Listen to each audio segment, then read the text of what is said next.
In this episode, we're doing clutch and flywheel things. Here's our list.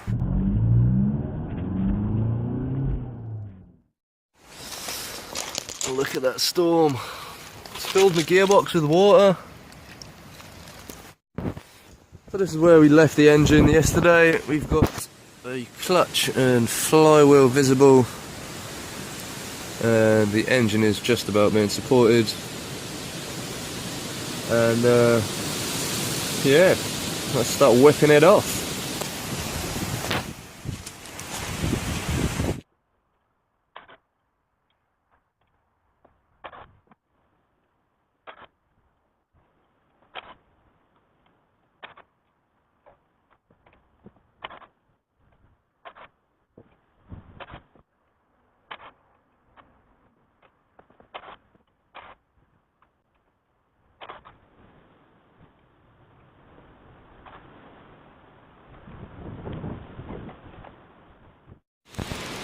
Clutch is off.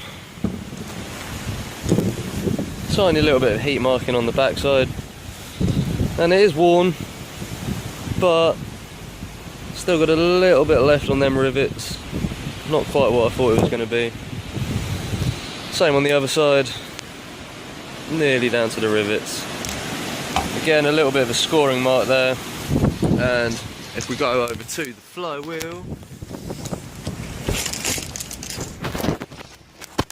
when we come over to the flywheel, you can see some scoring marks. They're more heat marks, to be honest. A little bit of scoring in there, and I'm pretty sure that's a bit much play.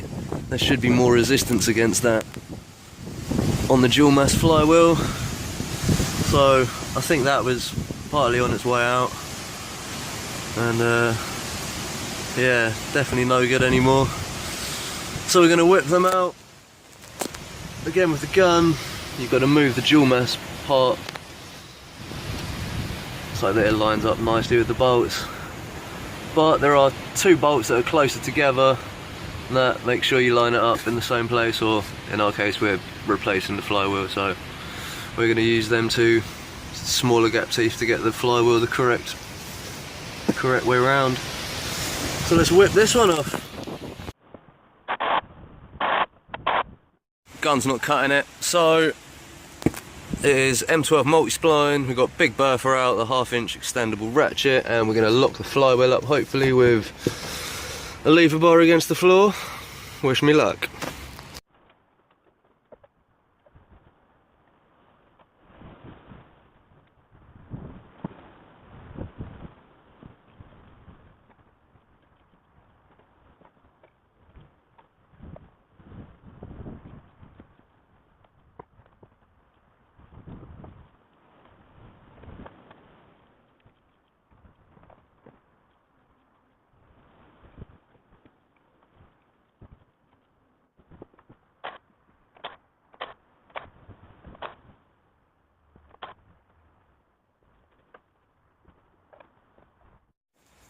We've got the dual mass flywheel off, and this is the reason we need a rear main seal. Oil shouldn't be there, and you see how it's just spurting kind of outwards as the flywheel spins round. The oil's just thrown out, and there shouldn't be any oil there. So good job of doing the rear main seal on it.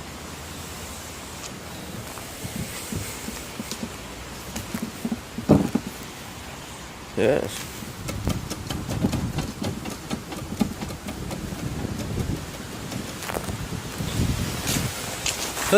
Rear main seal.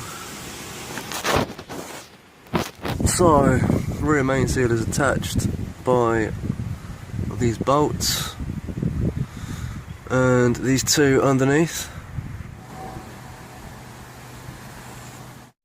So, it may seem a little bit overkill getting the engine crane out, but this is all I've got.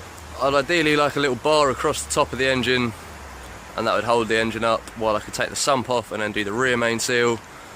But I don't have one. I do have an engine crane, so we're using that. That means I'm not supporting the engine on the jacks underneath. I'm going to go and whip them out in a second. and that means I can then take the sump off, because the bottom seal of that is where it kind of attaches to the rear main seal, and that is the bit that's really hard to get a good gasket seal on, because it's the sump gasket material. There's no actual gasket, it's like a kind of gasket paste that you use rather than a gasket. So taking the sump off, then we're going to crack on with the rear main seal, and hopefully this wind dies down, because it's madness. So we're on the top of the engine, lovely access to the rear main seal, and I know we've got some legs to the engine cream. We are no longer on the jack or the axle stand, so hopefully it's not too wobbly and I can whip the sump off nice and easy. So let's get cracking with that.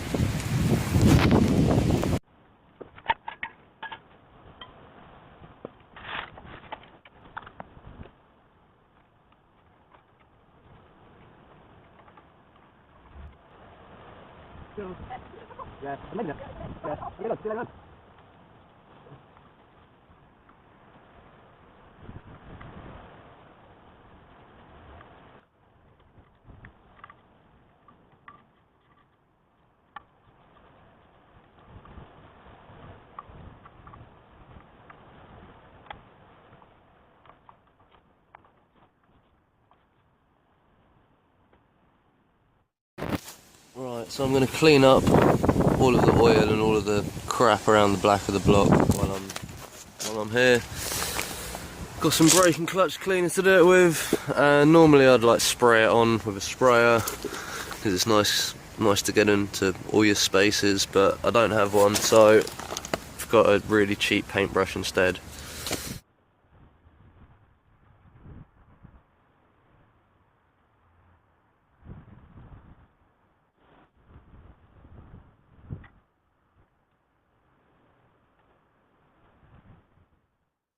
So here's the after shot.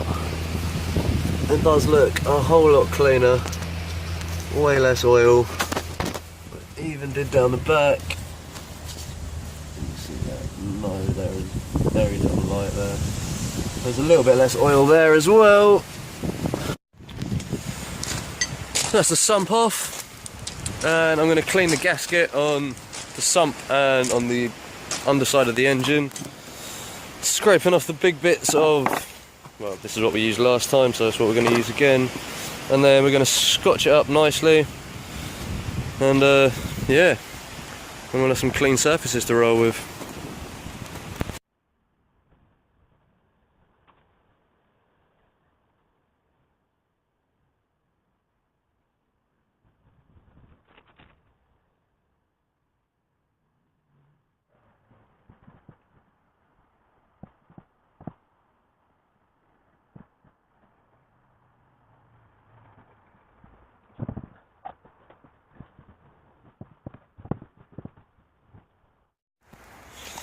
And there we go, one clean sump.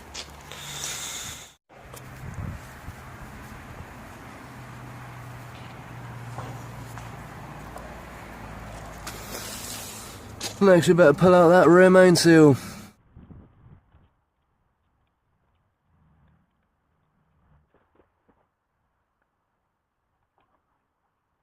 We've got the rear main seal, side to side. The old one, I'm guessing, is going to be a VW one, because we've got the part number stamped on there. Oh, yeah, it is. And the new one, made by Febby Bilstein. So, not only have we got a tightening Torx, we've also got the correct order to put the bolts in and tighten them down. So we're going to start with that, and then we're going to go get the sump sealed up and back on. That'll be the rear main seal done. Now, I did think earlier that these were part of the crank sensor, the reluctor wheel, but it turns out I don't think they are, so we didn't need to time up the engine in the first place, the TDC, but there's no harm in doing so.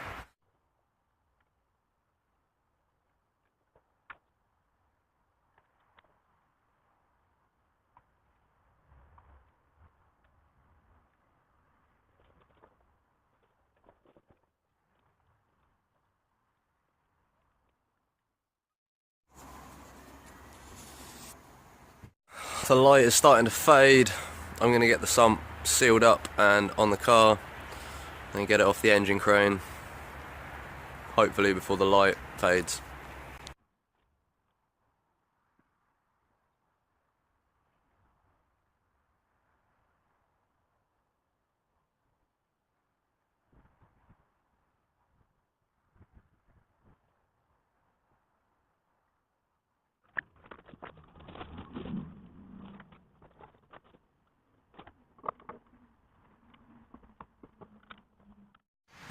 Well, I made a mistake. In my rush to get it all back together before the light faded, I forgot one crucial part. You need the splash tray to go in before you put the sump in, not afterwards. Woohoo, sump on! Yeah, that wants to go on first. So, today we're gonna hope it stops raining and then get the engine crane out, pull the sump off again, put that back in and get it back to this stage again, just not forgetting to put anything in there.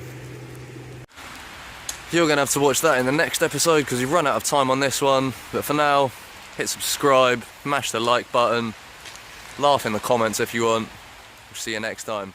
Peace.